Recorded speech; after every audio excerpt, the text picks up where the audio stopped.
Good day, class. Today we start a new lesson. It is how heat and heat energy is transferred between objects.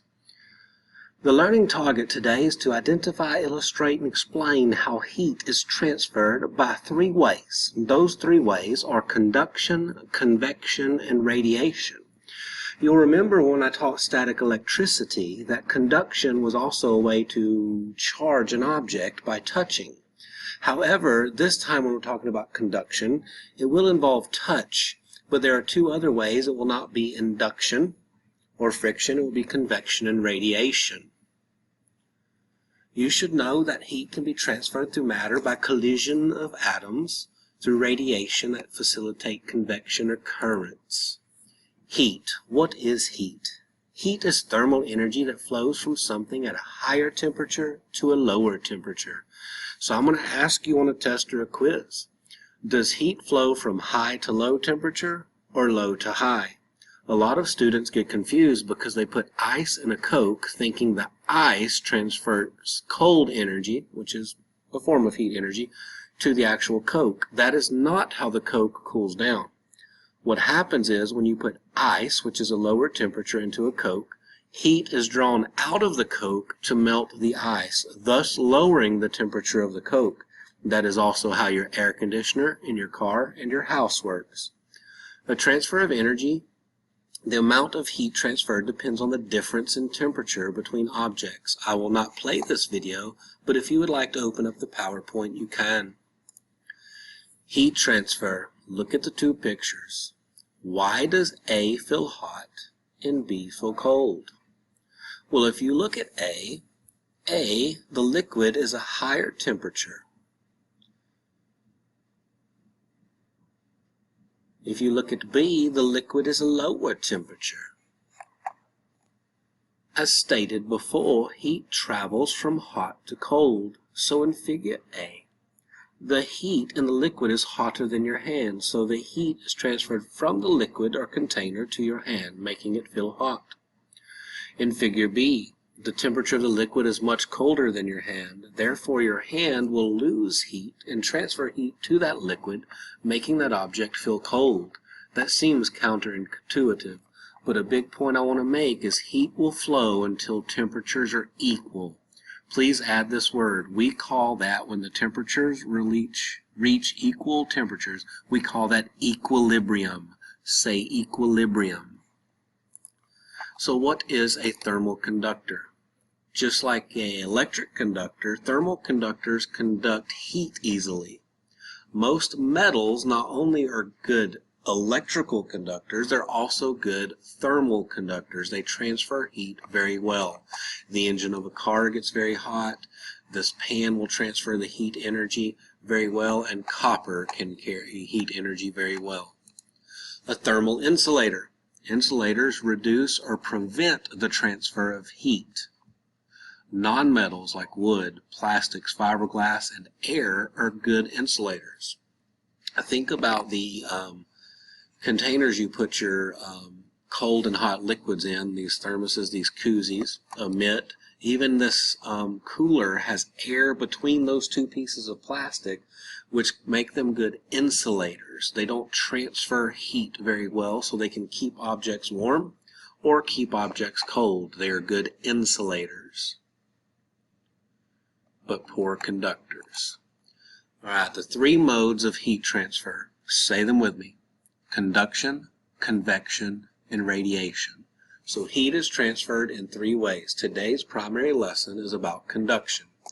Conduction can occur through all three states of matter: solids, liquids, and gases. We'll say that again. Conduction can occur through solids, liquids, and gases. Metals are the best conductors, and conduction occurs through direct touch or contact. Convection. In 6th grade earth science, you learned about convection currents. So I want you to think that currents are when liquids or gases flow. So convection only occurs in two states of matter, liquids or gases, and we call those fluids. Warm rises and cool sinks. This creates currents in your house, It creates ocean currents and wind currents. We call these currents convection currents. If you look at the picture over here, the boiling water, hot water rises, cold sinks, creating these currents and flowing of liquids and gases. Radiation is one of the most important heat transfers. This only occurs through a vacuum. That means in outer space, because remember, electromagnetic radiation is light energy. So light can travel through space or a vacuum, and it travels through gas the fastest. We call this heat.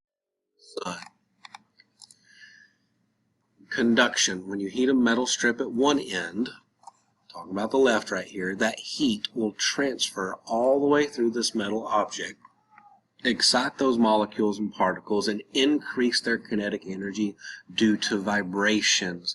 Don't forget, solids have particles that vibrate even though we can't see it. These particles are always in contact, they're always touching. So conduction occurs through direct contact or touching of particles. Conduction. Any material that transfers heat well is a conductor. This is a review. Conduction is the transfer of heat in solids that are in direct contact. Underline that. That is important. Direct contact. Metals only transfer heat by conduction. Energy is transferred, but the molecules stay in place. Here's an example. Ignore the flame down here because that would be radiation. But let's say this metal pipe is getting hot on this end, the right end. That heat will transfer through these particles in the rod, and if you continue holding on to that metal rod, you will get burned, and that would be through direct contact called conduction. Here's some more examples of conduction. Yep. As I was saying, conduction, if you were to put a metal spoon into some hot coffee, that liquid would be in direct contact with the spoon and transfer that heat through that metal spoon because it's a good thermal conductor, and over time that spoon, those particles vibrate faster, get hot. When you picked up that spoon, you could potentially burn yourself. That is another great example of conduction.